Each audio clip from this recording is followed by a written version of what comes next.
pala, bago ako mag-shout out, magpapasalamat ako ulit sa ating Diyos na makapangyarihan sa lahat, sa langit.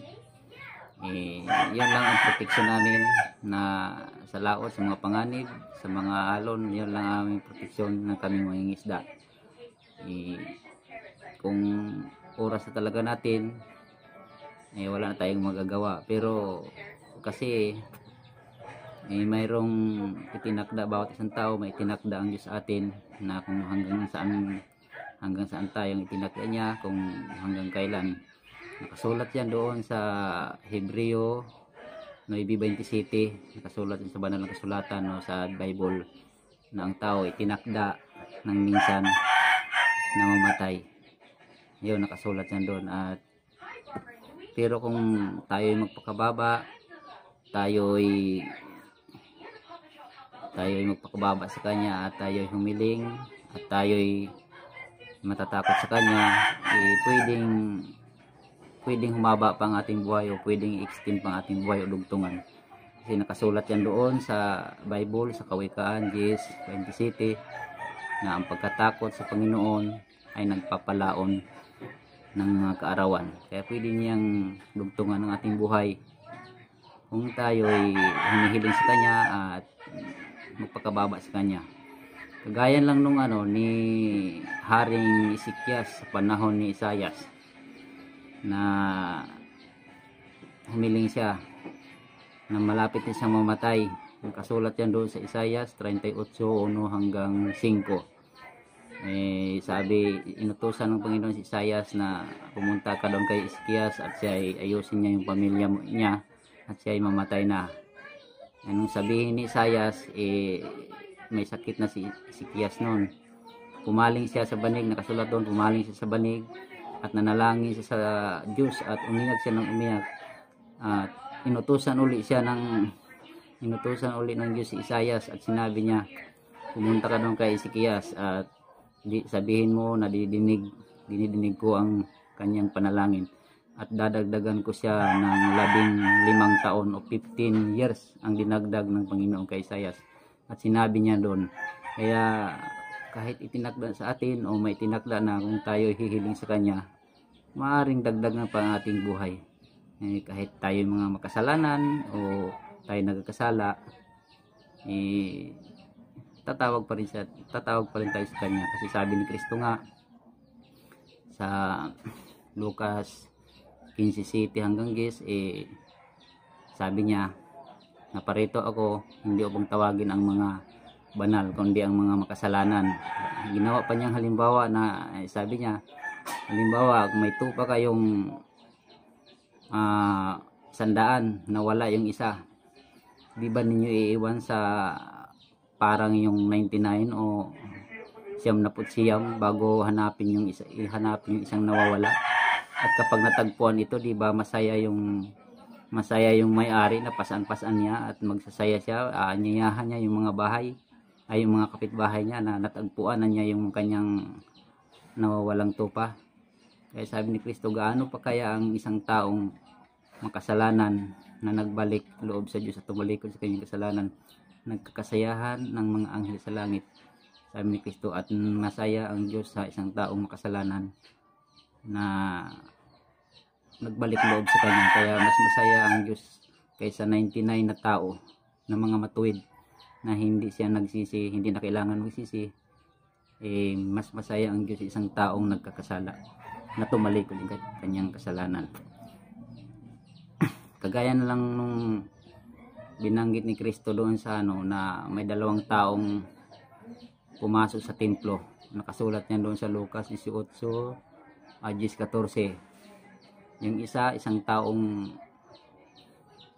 Pariseo na tagapagtanggol sa kautusan, tagapagsunod sa kautusan. Yung isa naman ay isang maniningil ng buwis. Sa ibang salin ng Bible doon ay isang publikano.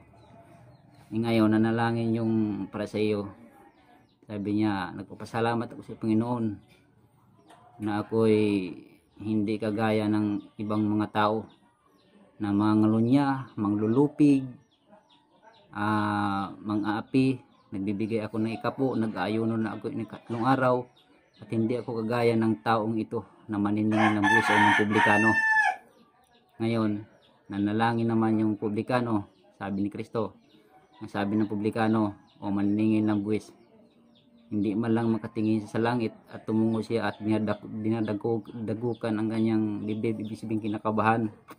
Hirap magtagalog kinakabahan siya. Ngayon, ang panalangin ng isang publikano o maniningil ng buwis na makasalanan, Panginoon, maawa ka po sa akin o mahabag ka po sa akin na isang taong makasalanan. Kaya ang sabi ni Kristo, sa taong iyon, siya ang kinalulugdan ng Diyos, hindi yung isang nagmamataas na yung sarili. Kaya tayo, hindi dapat tayo magmataas, hindi tayo magmalaki sa harapan ng Diyos. Magpakababa tayo at hindi naman tayo pababayaan niya kasi hindi naman natin talaga maiwasan, magkakasala tayo. Pero alam nyo, mas mahal ng Diyos ang mga makasalanan nagsisi, nagbalik, natutuwa ang Diyos Kaya kagaya nung tagapagtanggol ng kautusan ng mga Hudyo, tagapagturo, tinukso na inanon nila si Kristo. Sabi niya, ano ba guro, ano ba ang pinakamahalagang utos-utosan? Sabi ni Kristo, ibigin mo ang iyong Panginoong Diyos ng buong puso at ng buong pag-iisip mo. At ang ikalawa, ibigin mo ang iyong kapwa gaya ng iyong sarili. Ay sumagot yung Hudyo, sino ang aking kapwa?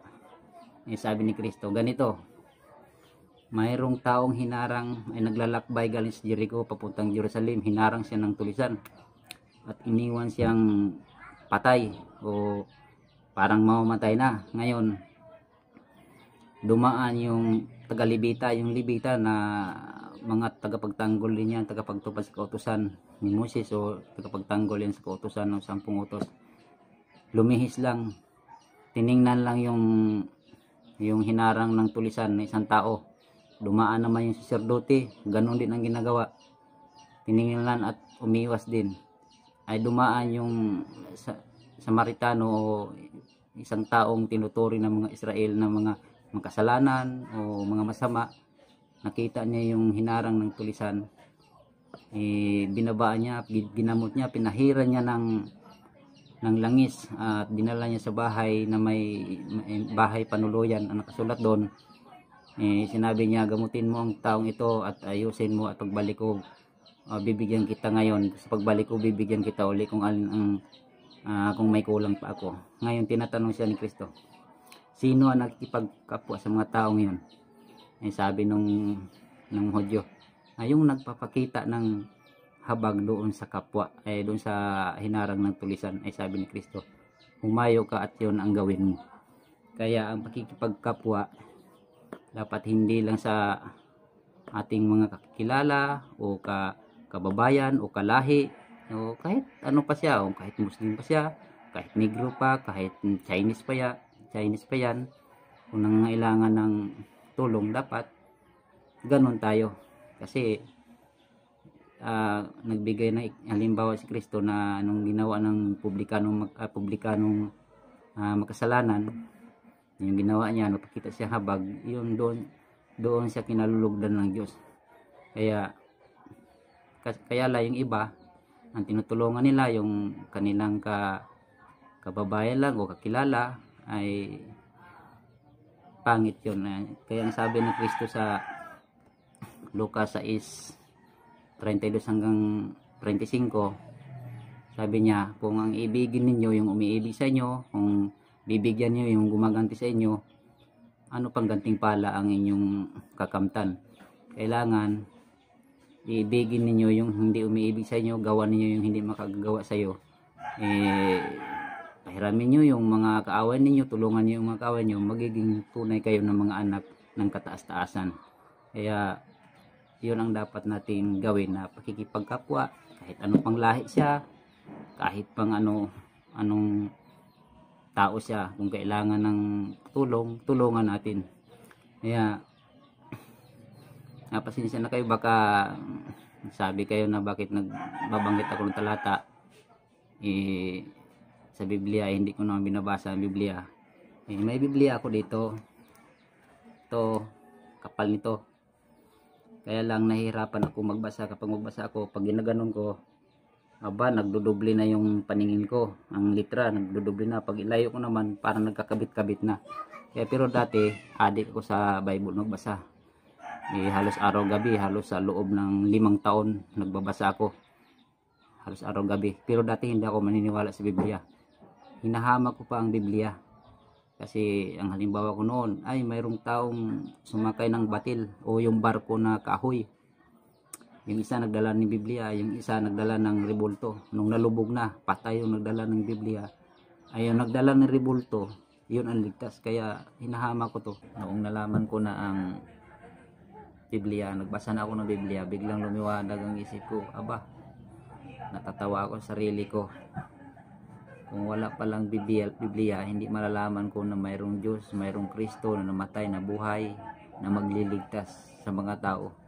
Naisip ko, napakamangmang ko pala, napakabubo ko at napaka walang hiya ko pala sa panahong hinahama ko yung Biblia. Tingnan mo yung mga taong hindi sila naniniwala sa Biblia, hindi nila alam na may Kristo na naghirap at nagpakasakit para iligtas ang mga taong sumasamba sa Diyos. Kaya natatawa na lang ako sa sarili ko nung nagbabasa na ako.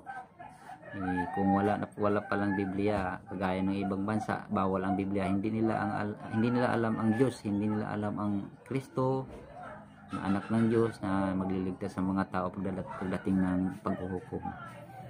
Kaya salamat na lang sa Diyos at na nakatuklas ako ng kunting kaalaman sa Biblia. Yung dating nanghamak sa akin na ngayon na natatakot na silang humarap sa hinahamak nilang ako daw si Dodong na kolorom, na Katoliko na walang alam sa Bible. At saka yung iba namang mga umaatake sa akin, nakikipag-diskusyon, hindi na sila bumabalik sa amin, hindi na bumabalik sa bahay namin. Sila naman ang pumupunta sa amin at pinagtutulungan nila ako. Ngayon hindi naman na bumabalik. Pero nung hinahamak ako ng aking mga kaibigan, sabi nila, ayan si Dodong, isang Katolikong kolorom yan, mangmang yan, bubo yan sa Bible, walang kaalam-alam. Doon ako nag-umpisa na nagbasa. Katagalan, bumili ako ng iba-ibang mga salin ng Bible. Kaya naadik na ako pagbasa ngayon. Hinahirapan na ako magbasa eh.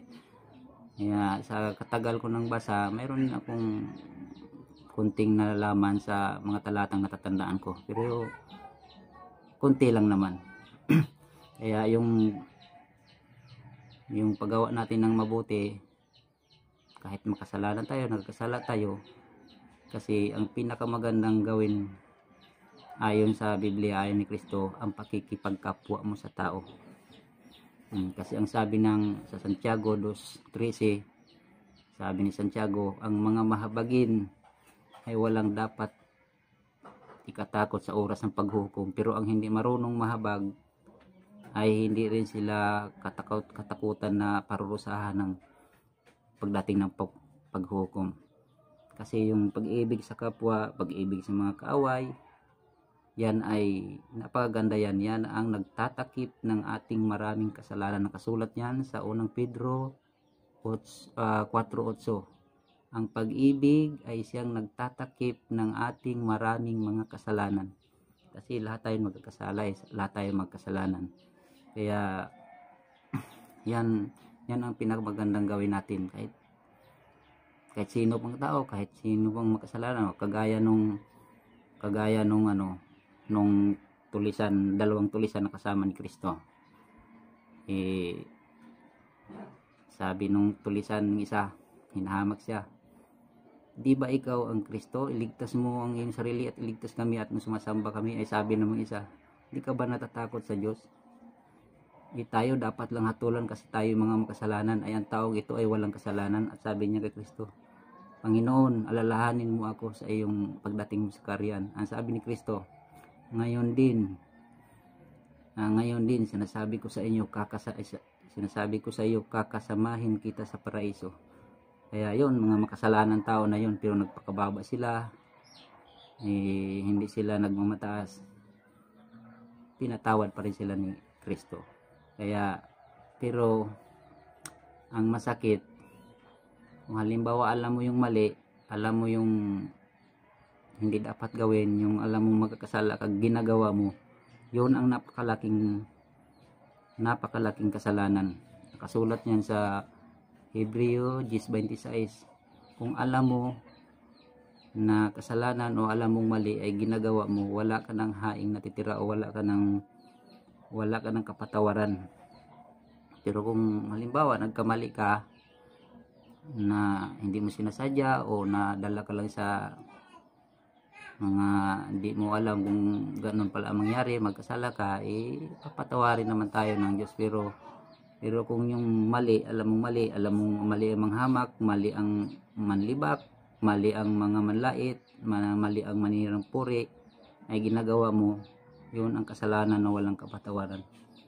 Kahit nga paggawa ng mabuti, halimbawa mayroong kang kaaway, kailangan ng tulong, hindi mo ginawan, hindi mo tinulungan, magiging kasalanan sa iyo. Nakasulat yan sa 4:17 ng Santiago. Ang nakakaalam nga, ang sabi doon, ang nakakaalam nga ng mabuti ay hindi niya ginawa, ay magiging kasalanan sa kanya.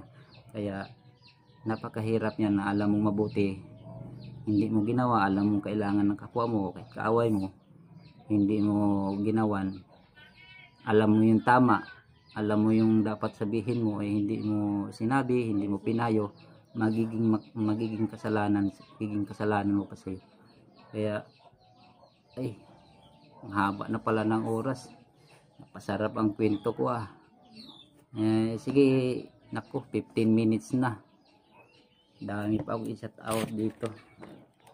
I-shout out ko pala si Rusty Haber o Tabog na Sablayan Occidental Mindoro, mas kilala siyang Rusty Astig rapper. Napakagaling niyang kumanta ng rapper. Napakalinaw at napakaklaro niyang mag-rap, magkanta. Kaya sa susunod lang, iba napakarami pa ditong nakalistaw. Sa susunod lang kayo, napahaba yung kwento ko, 15 minutes na, napahaba yung kaya ako talagang noon adik ko sa Bible. Ito, napakarami kong Bible kapal-kapal nito, pagkatapos ko basahin balikan ko naman, kaya mayroon ako natatandaan ng mga konti lang naman. Pero kasi marami na rin akong nakaharap na ibang mga aral, kasi umatake sila, pupunta sa akin, nagkapaliwanagan naman kami. Kaya salamat na lang sa mga pahaba ang kwento ko kapag pagdating sa Bible, kahit maghapon tayo magkwentuhan, okay sa akin nga. Salamat sa lahat ng mga nanood dito mga video ko at sa nag-subscribe sa mga video ko. Marami pa akong video i-upload, kaya lang medyo mahina pa nga yung signal. Maraming salamat sa inyo. Salamat sa inyo lahat, salamat sa inyo.